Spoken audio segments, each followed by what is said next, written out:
ქუთაისის მერი შოთა მურღულია ქალაქ მუზეუმისა და გუმათის ადმინისტრაციულ ერთეულში მცხოვრებ ბინის ამხანაგობების თავმჯდომარეებს შეხვდა. შეხვედრა 2015 წლის ბიუჯეტის ფორმირების ფარგლებში მოეწყო. ბიუჯეტის მოსახლეობასთან განხილვის მიზნით მსგავსი სახის შეხვედრები ქალაქის 12-ვე მუნიციპალიტეტშია დაგეგმილი.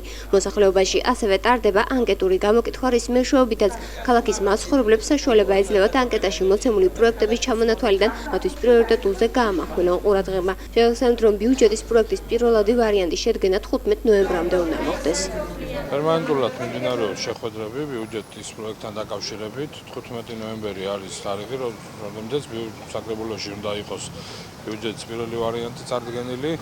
არის პარამეტრები, რომლებიც ეხლა ზუსტდება და რა თქმა უნდა ეს საბოლოო ვარიანტი არ იქნება წარდგენილი, მაგრამ ჩვენ მინდა რომ მაქსიმალურად მოსახლეობის აზრი, სპეციალისტების აზრი, კულტურის, ხელოვნების მუშაკების მოსაზრებები, სპორტის მუშაკების მოსაზრებები იყოს გათვალისწინებული ამ ბიუჯეტში, ანუ ბიუჯეტი იყოს საჯარო და მის დაგეგმვის პროცესი.